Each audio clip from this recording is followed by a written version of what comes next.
Right Fashion Academy YouTube channel for another interesting tutorial. So today's tutorial, I'll be showing you how to make this beautiful flared gown you are seeing right there on the thumbnail. So this beautiful flared gown we are going to make today, we are going to achieve it using slash and spread. And in making slash and spread, that means you need to draft on your paper before you transfer on fabric. I love to make my flares on paper, slash them and spread them.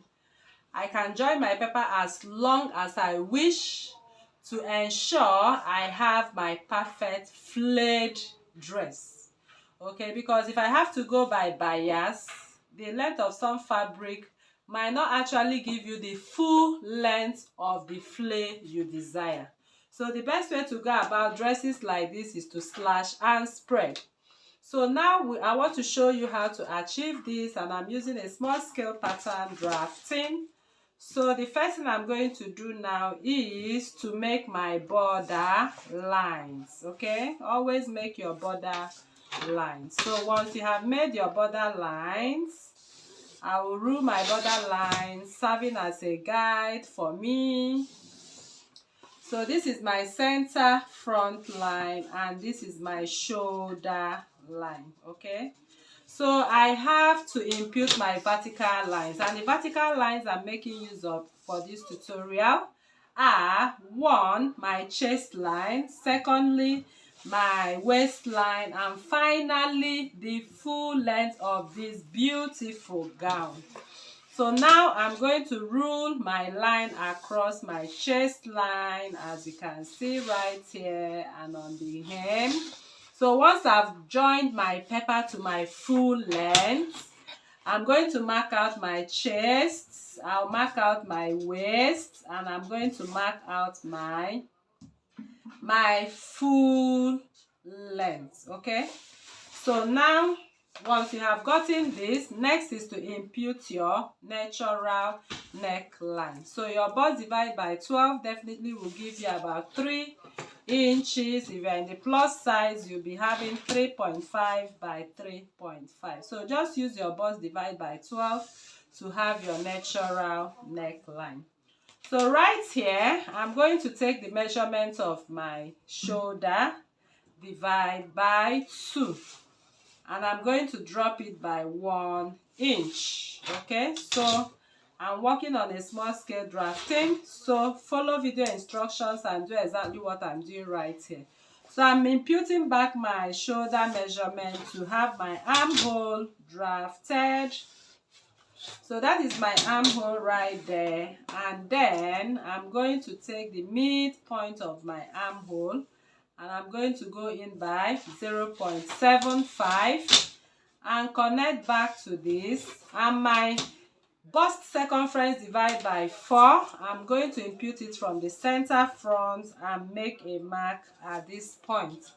So once that is done, I'm going to connect my armhole. Okay, so armhole connected, and my waist circumference, I'm going to impute my waist circumference, as you can see, and then I'm going to connect to this point. And whatever I have on my waist circumference, I'm going to impute my hip circumference on the hem, my hip circumference on the hem, and I'm going to add an extension of 5 inches. Okay, 5 inches extension, my hip divided by 4 on the hem, extension of 5 inches. So once that is done, I'll simply connect it all the way like this. You can see I have, like, you know, an A line already right there. So the next thing I want to do now is to take the measurement of my bust point line. This is my bust point line, and I'm going to use it to create my bust dart. Okay, so once I close up my bust dart, I have my slash and spread. Then I'm going to impute my bust span. So from the center front, I'll impute my bust span. This is my bust span. And on the waistline, I'm going to also take my bust span. So I'm going to rule a line across my bust pan just to create my bust dart. So from here to here, I'm pretending using this as my bust dart. So whatever your bust dart is, please impute it. And this particular drafting we are making for the front, that is exactly what we are going to use to cut the back.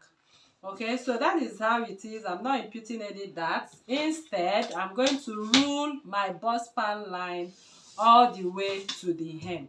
Okay, so this is how this dress is going to be drafted. So next I'm going to do is to add my ease on the bust. I'm adding ease of 1 inch on the bust.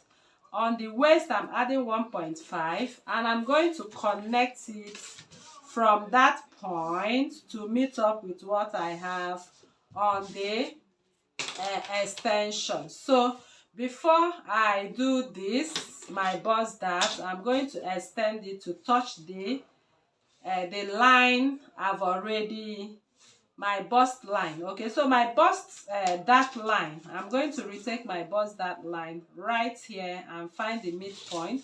So this line runs all the way to this line. So before you create your bust dart, you have added your ease to the bodies. Okay, all right, so that is that, people, and we are good to go. So the next I want to do now is to start cutting what I have on this pattern. So follow this